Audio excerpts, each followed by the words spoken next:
जय हिंद बच्चों, मैं राम चौधरी स्वागत करता हूं आप सभी का हमारे YouTube channel Rudra physics classes में। आज इस वीडियो में हम बात करने वाले हैं रिफ्रैक्शन ऑफ लाइट की, और रिफ्रैक्शन ऑफ लाइट के साथ ही साथ हम laws of refraction, Snell's law और रिफ्रैक्टिव इंडेक्स के बारे में डिस्कस करेंगे।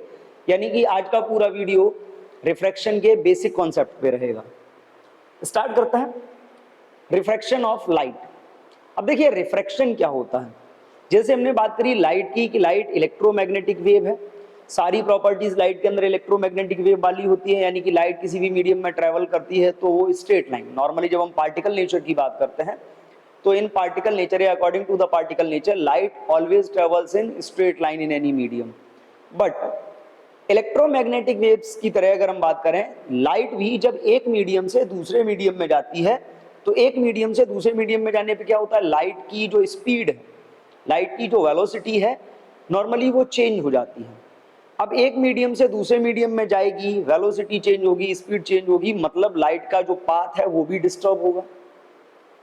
पाथ डिस्टर्ब होगा, पाथ डिस्टर्ब होने का मतलब है वो जो जा रही थी जिस लाइन पे, जिस स्ट्रेट पाथ पे वो जा रही थी, वो at the time of change in medium, यानी कि मीडियम बाउंड्री की जब हम बात करते हैं तो मीडियम बाउंड्री पर क्या होगा कि लाइट जब एक मीडियम से दूसरे मीडियम में जाएगी तो मीडियम का जो पाथ है वो हल्का सा बेंड हो जाएगा, light will bend. This is called the refraction of light. Simply suppose there are two mediums, this is medium 1 and this is medium 2, or when any light ray will pass from one medium to another, जब भी किसी light रे की हम बात करते हैं और कोई भी लाइट रे एक मीडियम से दूसरे मीडियम में जब ट्रेवल करती है, कि सपोज ये लाइट रे इधर से इधर आती है, ये इंसिडेंट हुई, इसको अपना पाथ कंटिन्यू करना चाहिए, बट मीडियम चेंज हो रहा है तो नॉर्मली होता क्या है कि जब लाइट एक मीडियम से दूसरे मीडियम में जाती है तो अगर आप बात करते तो ये इसको कंटिन्यू करना चाहिए था, बट ये अपने पाथ को कंटिन्यू करेगी नहीं करेगी, और सपोज ये इस टाइप से बेंड हो जाएगी, हल्की सी ये क्या होगी, ये हल्की सी बेंड हो जाएगी इस टाइप से। तो ये जो लाइट एक मीडियम से दूसरे मीडियम पे जाने पर बेंड हो रही है, इसी को बोलते हैं रिफ्रैक्शन ऑफ लाइट। अब अगर हम बात करें लाइट की बेंडिंग की, तो अब बेंडिंग के बारे में भी समझ लीजिए कि जैसे हमने यहाँ पे बात की, ये जो लाइन है ये मीडियम बाउंड्री है जहाँ पे ये इंसिडेंट हुई, that is the point of incidence. और पॉइंट ऑफ इंसिडेंस पे अगर हम बात करते हैं तो एक अगर हम परपेंडिकुलर ड्रॉ करें तो इस परपेंडिकुलर को बोला जाता है नॉर्मल। क्या बोलते हैं हम इसको? नॉर्मल बोलते हैं। ये जो आपकी लाइट है, ये जो रे है, इसको बोलते हैं आप इंसिडेंट रे, इसको हम क्या बोलते हैं? Incident ray. ये जो जा रही है इसको बोलते हैं हम रिफ्रैक्टेड रे, ठीक है। ये जो लाइन है इस लाइन को बोला जाता है नॉर्मल। नॉर्मल और इंसिडेंट रे के बीच जो एंगल बनता है that is called angle of incidence I. Refracted ray और नॉर्मल के बीच जो एंगल बनता है that is called the angle of refraction R. तो simply refraction of light means when light will pass from, when light will go या pass from one medium to another, from one medium to another, one medium to another, it will bend, it will band. Clear? तो light जब एक medium से दूसरे medium में pass होती है तो लाइट बैंड होती है। This is called the refraction, this is called refraction. Simply the bending of light when it will go from one medium to another is called refraction. अब देखिए रिफ्रैक्शन में अगर हम बात करते हैं तो लाइट बैंड होती है।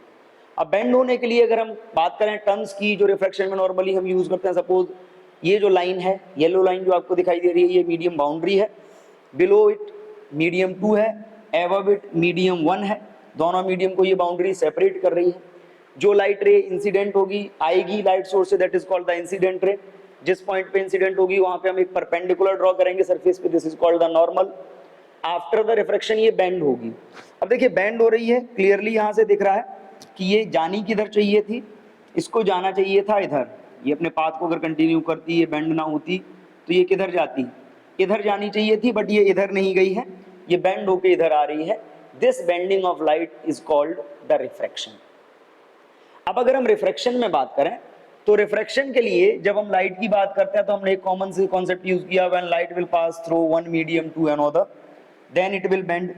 अब लाइट के लिए अगर हम मीडियम्स की बात करते हैं तो देखिए ऑप्टिकल मीडियम जो आपके होते हैं, कि मीडियम हम कैसे डिसाइड करेंगे कि चेंज हो रहा है या नहीं। तो ऑप्टिकल मीडियम की अगर बात की जाए, यानी कि लाइट के लिए जो मीडियम आपके होते हैं बेसिकली टू टाइप्स के होते हैं। एक मीडियम होता है आपका rarer, first is called the rarer medium and second is called the denser, second is called the denser. अब यहाँ पे देखिए रेयरर और डेंसर दोनों मीडियम्स की अगर हम बात करें तो इनमें डिफरेंस क्या है। जो आपका रेयरर मीडियम होता है, रेयरर मीडियम की अगर आप बात करते हैं तो रेयरर मीडियम में जो स्पीड ऑफ लाइट है, स्पीड ऑफ लाइट हाई होती है। अगर आप दो मीडियम्स का कंपैरिजन करते हो और उन दो मीडियम्स में से जिस मीडियम में स्पीड ऑफ लाइट हाई होगी that medium is called rarer medium. And जो सेकंड मीडियम जिसके साथ आप कंपेयर कर रहे हो उसमें अगर स्पीड ऑफ लाइट जिसमें लो होगी उसको बोलेंगे डेंसर मीडियम। क्लियर? तो जिस मीडियम में लाइट की स्पीड ज्यादा होगी that is called the rarer medium, और जिस मीडियम में लाइट की स्पीड कम होती है that is called the denser medium. और अगर आप बात करते हो कि रिफ्रैक्टिव इंडेक्स, आगे हम एक टर्म पढ़ने वाले हैं, तो बेसिकली अगर रिफ्रैक्टिव इंडेक्स की बेस पे बात करें तो जो आपका रेयरर मीडियम होता है इसका रिफ्रैक्टिव इंडेक्स, रिफ्रैक्टिव इंडेक्स की जो वैल्यू होगी वो लो होगी, और डेंसर मीडियम के रिफ्रैक्टिव इंडेक्स की जो वैल्यू होती है वो हाई होती है।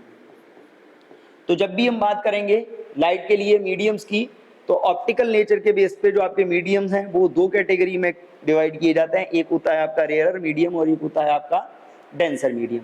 रेयरर मतलब स्पीड ऑफ लाइट हाई होगी, रिफ्रैक्टिव इंडेक्स लो होगा। डेंसर मतलब स्पीड ऑफ लाइट लो होगी, रिफ्रैक्टिव इंडेक्स हाई होगा। क्लियर?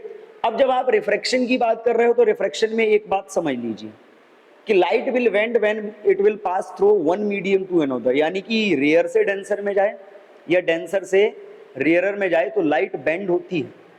अब ये बेंड किस हिसाब से होगी वो भी एक बात आप समझ लीजिए कि जैसे अगर हम बात करते हैं कि मीडियम है हमारे पास, मान लीजिए हम नॉर्मली एक मीडियम बाउंड्री लेते हैं। हमने क्या लिया कि सपोज ये एक मीडियम बाउंड्री है और हम दो प्रोसेस एक साथ पढ़ रहे हैं। अब यहाँ पे देखिए इसमें अगर हम बात करते हैं कि ये ऊपर वाला मीडियम है वो आपका कैसा है, रेयरर है, नीचे वाला मीडियम डेंसर है।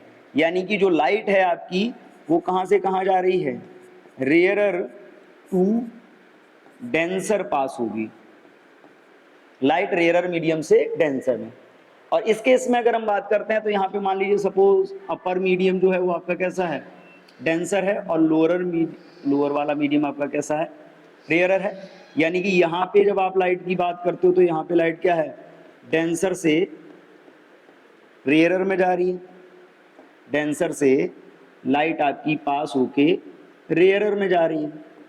अब इसमें देखिए कैसे होगा रिफ्रैक्शन, तो सिंपली आपने बात की है कि when light will pass through one medium to another it will bend, चाहे रेयर से डेंसर में जाए या डेंसर से रेयर में जाए बेंड होगी।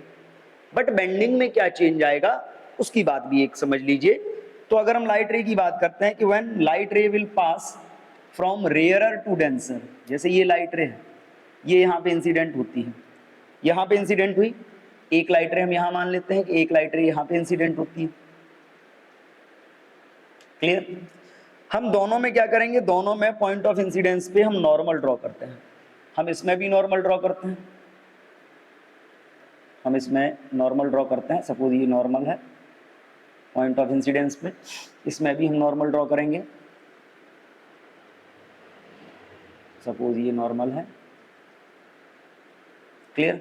अब यहाँ पे देखिए इसमें क्या होगा, जैसे ये लाइट रे इंसिडेंट रे है, लाइट क्या है किधर से किधर जा रही है, लाइट हमारी जाएगी रेयर से डेंसर में। रेयर से डेंसर में मतलब है रेयर मीडियम में स्पीड ज़्यादा थी, डेंसर में जाएगी इसकी स्पीड कम होगी। तो इस केस में जो आपकी लाइट रे होती है that will bend towards the normal, यानी कि लाइट रे जो यहाँ पे इंसिडेंट हो रही है, ये लाइट रे क्या होगी, नॉर्मल की तरफ बेंड कर जाएगी। लाइट रे नॉर्मल की तरफ बेंड करेगी, इसको जाना सीधा चाहिए था बट ये लाइट रे किसकी तरफ बेंड करेगी, ये बेंड करेगी आपकी नॉर्मल की तरफ। क्लियर। अब इस केस में देखिए ये लाइट रे आपकी बेंड कर रही है नॉर्मल की तरफ। अब यहाँ पे अगर हम बात करते हैं तो देखो ये है एंगल ऑफ रिफ्रैक्शन R, ये था आपका angle of incidence I, it bend towards the normal, हम यहाँ पे नोट कर सकते हैं बेंड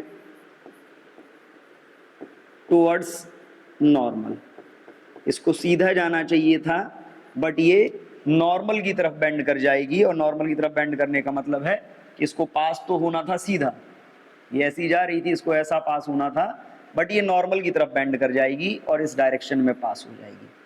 तो simply when the light will pass from rarer to denser then the light ray will bend towards the normal, और जब ये नॉर्मल की तरफ बेंड होगी तो अब देखिए I और R में एक कॉमन केस समझ लीजिए। इस केस में जब आप बात करते हो तो एंगल I, जो आपका एंगल I होगा, angle I is greater than R, यानी कि simply the angle of incidence is greater than the angle of refraction. अब बात करते हैं हम इस केस की। इस केस में देखिए लाइट रे को जाना कैसा चाहिए था, जाना तो लाइट रे को ऐसा चाहिए, बट अगर हम यहाँ पे बात कर रहे हैं तो यहाँ पे देखो एक कॉमन सी बात ये है कि जब लाइट डेंसर से रेयरर में जाएगी तो इसकी स्पीड बढ़ेगी। स्पीड बढ़ने का मतलब है it will bend away from the normal, इसको इधर जाना चाहिए था बट ये बेंड करके इधर चली जाएगी, it will bend away from the normal. अब यहाँ पे देखो इस केस में ये क्या है आपका angle I, angle of incidence, ये अवे फ्रॉम द नॉर्मल का केस आया, ये एंगल R। तो लाइट की बेंडिंग कैसी हो रही है, लाइट की बेंडिंग के बारे में अगर हम बात करें तो हम यहाँ पे नोट कर सकते हैं bends away from normal. Clear. और bends away from normal that means अगर इस केस में आप बात करते हो तो angle I is less than angle R। तो simply refraction of light means when light will pass from one medium to another then it will bend, एक मीडियम से दूसरे मीडियम में जाएगी तो लाइट बेंड होगी। प्रॉपर्टी ये है कि लाइट स्ट्रेट लाइन में ट्रेवल करती है बशर्ते मीडियम चेंज ना हो, लेकिन अगर मीडियम चेंज होगा तो लाइट में बेंडिंग होगी, और जब वो बेंडिंग होगी तो वो दो टाइप से हो सकती है। अगर लाइट रेयरर से डेंसर में जाएगी तो टुवर्ड्स द नॉर्मल बेंड हो जाएगी, और डेंसर से रेयरर में जाएगी तो अवे फ्रॉम द नॉर्मल हो जाएगी। क्लियर। और दोनों ही केसेस में अगर हम बात करते हैं रेयर से डेंसर में जाएगी तो जो एंगल ऑफ इंसिडेंस होगा that is always greater than the angle of refraction, और डेंसर से रेयरर में जाएगी तो angle of incidence is always less than the angle of refraction. Reason क्या है, कभी कभी ये भी बोला जाता है कि what is the cause of refraction, what is the cause of refraction. तो देखो कॉज ऑफ रिफ्रैक्शन की जब बात करी जाती है तो कॉज ऑफ रिफ्रैक्शन में एक सिंपल सा लॉजिक समझ लीजिए, जब भी लाइट एक मीडियम से दूसरे मीडियम में पास होती है then its speed is change, then its speed is change, and due to the change in speed it will bend. Speed change होती है इसलिए ये लाइट क्या करती है, बेंड करती है। यही रीजन है लाइट के बेंडिंग का, कोई दूसरा रीजन नहीं है। तो सिंपली अगर आपसे पूछा जाता है कॉज ऑफ रिफ्रैक्शन के बारे में तो एक बात समझ लीजिए, कॉज ऑफ रिफ्रैक्शन की जब भी आपसे बात की जाती है तो रिफ्रैक्शन का एक सिंपल सा कॉज है। क्या सिंपल सा कॉज है वो भी हम बात करते हैं। When light passes from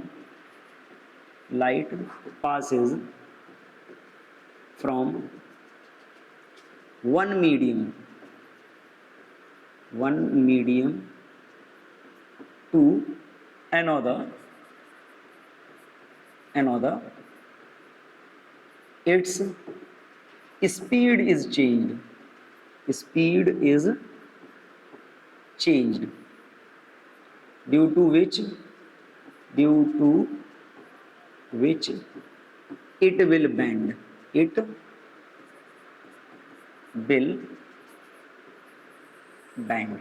clear. तो रीजन क्या है कि जब भी लाइट एक मीडियम से दूसरे मीडियम में पास होगी तो एक मीडियम से दूसरे मीडियम में पास होने पर क्या होगा, कि उसकी जो स्पीड है वो चेंज हो जाएगी, और स्पीड के चेंज होने के कारण ही लाइट रे बेंड करती है। Clear?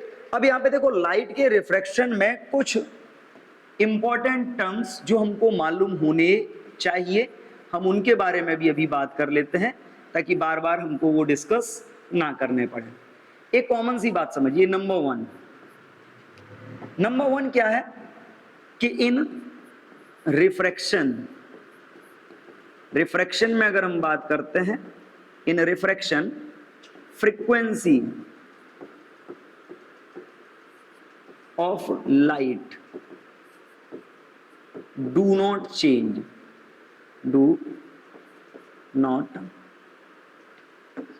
frequency of light do not change। यानी कि लाइट जब एक मीडियम से दूसरे मीडियम में पास होती है तो लाइट की फ्रीक्वेंसी चेंज नहीं होती।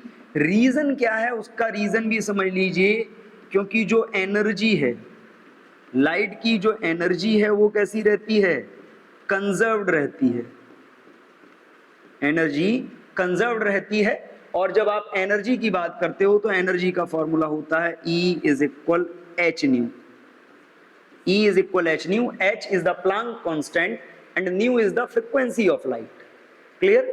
तो अगर एनर्जी आपकी कांस्टेंट रहेगी, h ऑलरेडी कांस्टेंट है, मतलब न्यू भी कांस्टेंट रहेगा, तो आप लाइट को किसी भी मीडियम में ले जाएं, उसके फोटोन की या लाइट की जो एनर्जी होगी वो चेंज नहीं होगी, दैट मीन्स फ्रीक्वेंसी भी चेंज नहीं होगी। बट फ्रीक्वेंसी के अलावा अगर हम बात करें तो क्या होता है, फ्रीक्वेंसी चेंज नहीं होती, बट अगर बात करी जाए तो यहां पे अगर हम बात करते हैं in refraction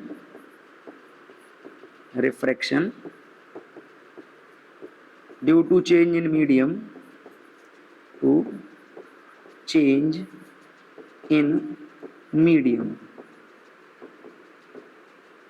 medium speed change, speed and wavelength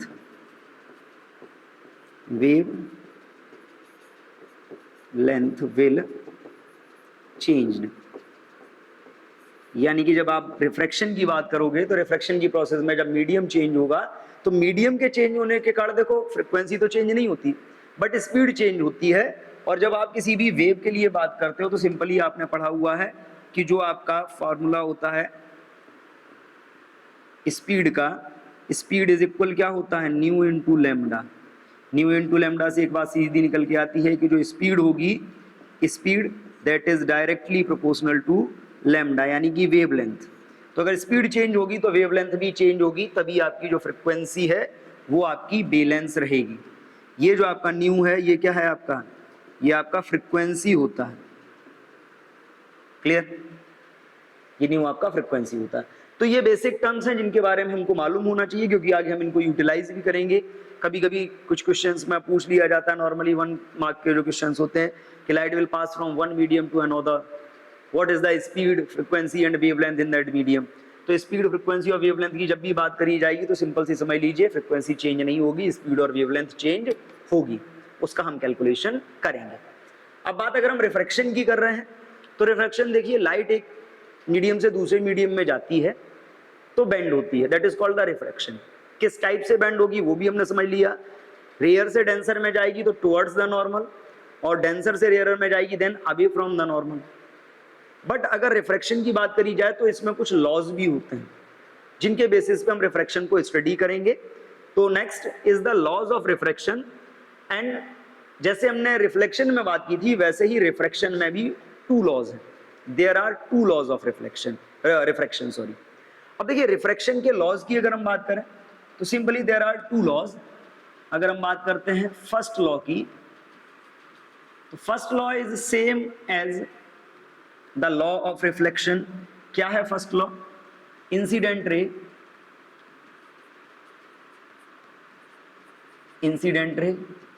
refracted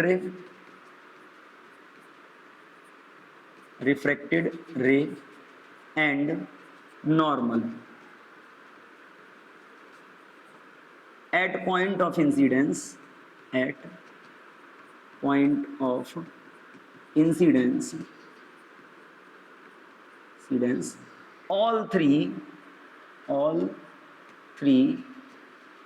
are in same plane, all three are in same plane। यानी कि अगर हम बात करते हैं कि सपोज ये आपका सरफेस है, ये मीडियम आपका 1 है, इधर अगर हम बात करते हैं this is medium 1, this is medium 1, this is medium 2। Clear? हमने इसको माना हुआ है रेयरर और इसको हमने माना हुआ है डेंसर। क्लियर? तो जब भी लाइट की इसमें बात करी जाएगी कि लाइट इंसिडेंट होगी तो क्या होगा, रेयरर से डेंसर में जाएगी तो आपने पढ़ा है कि light will bend towards the normal, light normal की तरफ बेंड होगी। मान लीजिए ये इंसिडेंट रे है और रिफ्रैक्शन के बाद क्या होगा, it will bend towards the normal, normal की तरफ बेंड होगी। सिंपली ये आपका नॉर्मल है, अभी हम इस नॉर्मल की बात करते हैं। ये आ गया आपका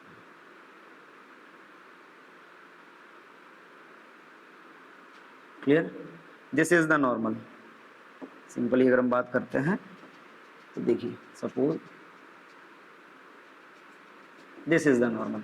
अब यहाँ पे देखिए इंसिडेंट रे, जैसे आपने बात की ये इंसिडेंट रे है, ये आपकी रिफ्रैक्टेड रे है, ये आपका नॉर्मल है, दिस इज नॉर्मल। ये है आपकी इंसिडेंट रे, ये है आपकी रिफ्रैक्टेड रे, ये आपका नॉर्मल, ये है पॉइंट ऑफ इंसिडेंस।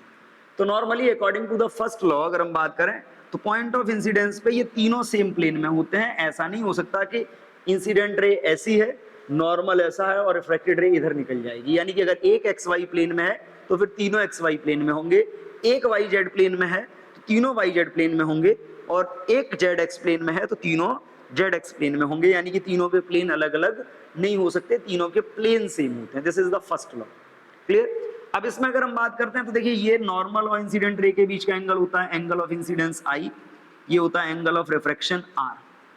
तो अगर हम बात करें सेकेंड लॉ की, तो जैसे रिफ्लेक्शन में सेकेंड लॉ इंपॉर्टेंट था, वैसे ही जब भी हम किसी स्टडी कोई भी स्टडी करते हैं रिफ्रैक्शन से रिलेटेड तो यूज होने वाला लॉ सेकेंड लॉ है।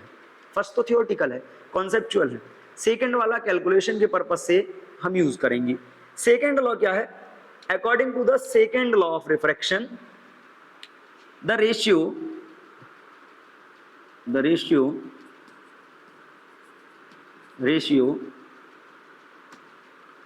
ratio of sine of angle of incidence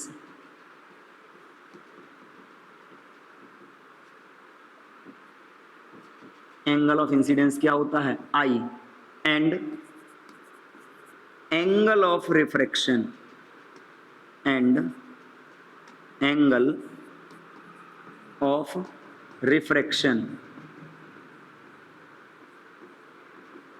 angle of refraction क्या होता है R, is always constant। सिंपली जो आपका एंगल ऑफ इंसिडेंस है I, एंगल ऑफ रिफ्रैक्शन है R, इन दोनों के साइन का जो रेशियो होगा that is always constant. That means we can write it sine I by sine R is equal constant. This is called the second law of refraction. और जितनी भी कैलकुलेशंस होंगी रिफ्रैक्शन से रिलेटेड वो mainly इसी law के base पे होंगी। Clear? So these are two laws, और पूरा का पूरा रिफ्रैक्शन इन्हीं दो लॉ से गवर्न होता है। जो भी हम स्टडी करेंगे इन्हीं लॉज के बेस पे बात करेंगे। तो अब यहाँ पे एक बात समझ लीजिए, sine I by sine R is equal constant. जब रिफ्रैक्शन को बाद में स्टडी किया, यानी कि रिफ्रैक्शन की जब स्टडी की गई तो एक साइंटिस्ट थे स्नेल ने स्टडी किया, और स्नेल ने स्टडी करने के बाद ये जो रेशियो था साइन आई और साइन आर का, इसको एक डेफिनेट टर्म के थ्रू डिफाइन किया। That term is called the refractive index। तो अगर हम बात करें, बाद में सेकेंड लॉ को थोड़ा सा एडजस्ट किया गया, मॉडिफाई किया स्नेल ने। तो बात करते हैं हम स्नेल्स लॉ की। बेसिकली स्नेल्स लॉ कुछ भी नहीं है, सिंपली ये भी आपका law second law of refraction है। जैसे सेकेंड लॉ ऑफ रिफ्रैक्शन में आपने बात करी थी कि सपोज ये मान लीजिए एक सरफेस है और इस सरफेस पे अगर हम बात करते हैं, ये एक नॉर्मल है, इसमें हमने नॉर्मल ड्रॉ किया हुआ है। इसमें अगर बात करें, ये मीडियम आपका रेयरर है, ये मीडियम आपका डेंसर है।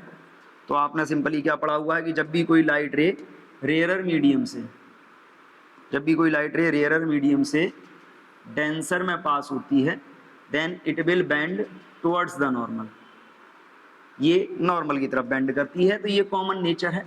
ये आपकी इंसिडेंट रे, ये आपका एंगल ऑफ इंसिडेंस आई, ये नॉर्मल, ये रिफ्रैक्टेड रे,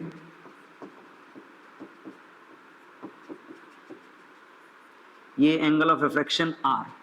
अब यहां पे देखिए, सिंपली रेयरर से डेंसर में जा रही, then it will bend towards the normal.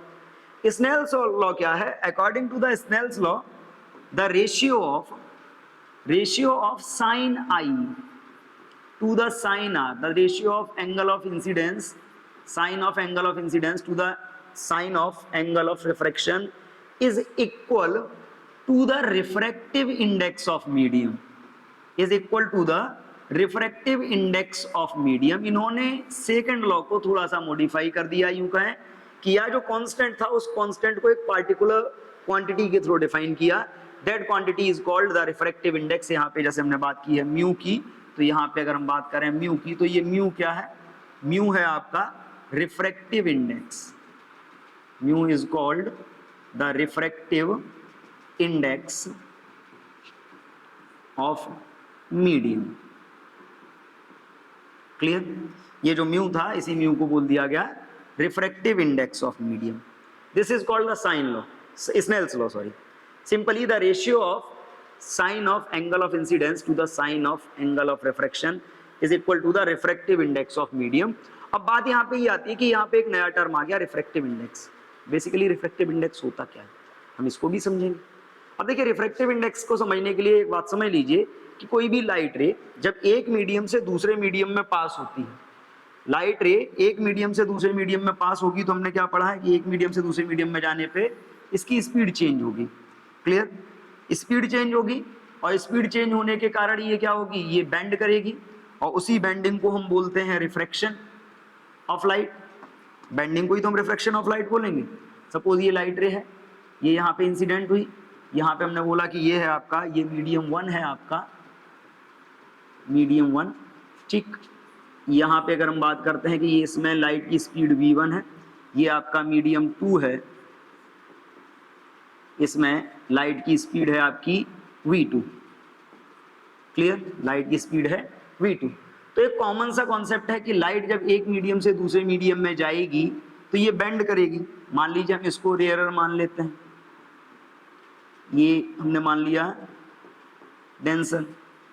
अब इसमें एक कॉमन सा कॉन्सेप्ट समझिए कि रेयरर से डेंसर में लाइट जा रही है, then it will bend towards the normal. ये इधर बेंड करके आ गई, ये एंगल आपका आर।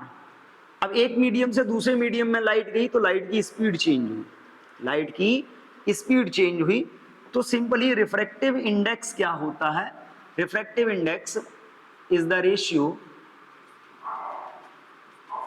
रिफ्रैक्टिव इंडेक्स सिंपली अगर हम बात करते हैं तो it is the ratio, it is the ratio of speed of light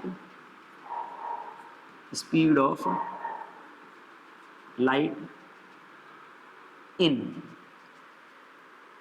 vacuum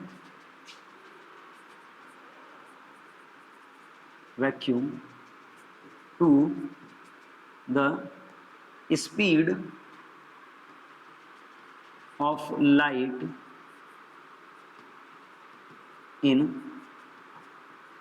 given medium. Simply तो अगर हम इसके फॉर्मूले के बारे में बात करें तो म्यू इज इक्वल क्या होता है? म्यू इज इक्वल होता है speed of light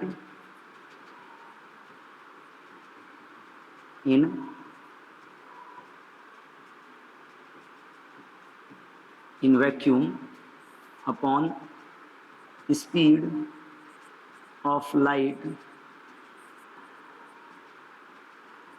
in given medium। Clear? तो जिस मीडियम का भी रिफ्रैक्टिव इंडेक्स आप निकालना चाह रहे हो, आप उस मीडियम के लिए अगर बात करते हो तो वैक्यूम में स्पीड ऑफ लाइट और उस मीडियम में स्पीड ऑफ लाइट का जो रेशियो होगा, that is called the absolute refractive index. That is called the absolute refractive index of that medium. अब एब्सोल्यूट की जगह अगर हम किसी मीडियम के साथ इसको कंपेयर करते हैं, किसी मीडियम के साथ अगर कंपेयर करते हैं, फॉर एब्सोल्यूट लिख देते हैं absolute refractive index. Refractive index, absolute refractive index हम वैक्यूम के कंपैरिजन में करते हैं, वैक्यूम के लिए करते हैं, और for given pair of medium, pair of media. अगर आपको दो मीडियम दिए जा रहे हैं और उस पेयर के लिए जब आप रिफ्रैक्टिव इंडेक्स की बात करते हो, सपोज ये मीडियम आपका 1 है, ये मीडियम आपका 2 है और लाइट रे 1 से 2 में जा रही है, तो जो रिफ्रैक्टिव इंडेक्स होगा वो रिफ्रैक्टिव इंडेक्स हम फाइंड करेंगे किसके लिए, सेकेंड मीडियम के लिए। तो इसको लिखा जाएगा μ2 किसके रेस्पेक्ट में, फर्स्ट के रेस्पेक्ट में।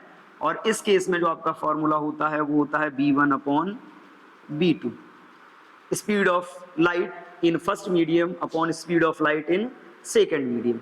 अब सपोज लाइट जब एक मीडियम से दूसरे मीडियम में जाती है तो आपने ये भी पढ़ा है कि वेवलेंथ भी चेंज होती है। सपोज इस मीडियम में लाइट की वेवलेंथ λ1 थी, इस मीडियम में वेवलेंथ λ2 है, तो ये जो आपका फॉर्मूला होगा वेवलेंथ के टर्म में आपका क्या हो जाएगा, it is given as λ1 by λ2, क्योंकि आप पहले भी पढ़ चुके हो जो v है that is directly proportional to λ, यानी कि स्पीड ऑफ लाइट उसकी वेवलेंथ के डायरेक्टली प्रोपोर्शनल होता है। वेवलेंथ जितनी ज्यादा होगी स्पीड ऑफ लाइट उतनी ज्यादा होगी। क्लियर? फ्रीक्वेंसी तो सेम रहने वाली है। अब अगर हम बात करते हैं कि मान लीजिए दोनों मीडियम्स का एब्सोल्यूट रिफ्रैक्टिव इंडेक्स अगर आपको मालूम है, तो अगर दोनों मीडियम्स का एब्सोल्यूट रिफ्रैक्टिव इंडेक्स मालूम है तो आप इसको ये भी लिख सकते हो, that may be written as μ2 upon μ1, where μ2 is the absolute refractive index of medium 2 with respect to vacuum, और μ1 हो जाएगा आपका absolute refractive index of medium 1 with respect to vacuum. Clear? This is the refractive index, and according to the Snell's law, the ratio of sin I to the sin R is equal to the refractive index of medium। Refractive index simply एक medium से दूसरे medium में जब light जाएगी तो उस mediums में light की स्पीड का जो रेशियो होगा that is called the refractive index. Absolute terms में अगर हम बात करें वैक्यूम के रेस्पेक्ट में तो क्या होता है, speed of light in vacuum upon speed of light in given media. Vacuum में हम इसको रिप्रेजेंट करते हैं c से और गिवन मीडिया में हम इसको किससे रिप्रेजेंट करते हैं, v से। तो अगर आप इसको चाहें तो आप इसको ये भी लिख सकते हो, mu is equal c upon v, mu is equal c upon v इसके रेस्पेक्ट में। क्लियर? तो ये था रिफ्रैक्टिव इंडेक्स। आज बेसिकली हमने बात की रिफ्रैक्शन के बेसिक टर्म से जो भी थे लॉज थे, स्नेल्स लॉ था या रिफ्रैक्टिव इंडेक्स। बेसिकली हमने बेसिक टर्म्स के बारे में आज स्टडी किया है। आज के लिए इतना ही, मिलते हैं नेक्स्ट वीडियो में नए टॉपिक्स के साथ। तब तक के लिए थैंक यू एंड जय हिंद।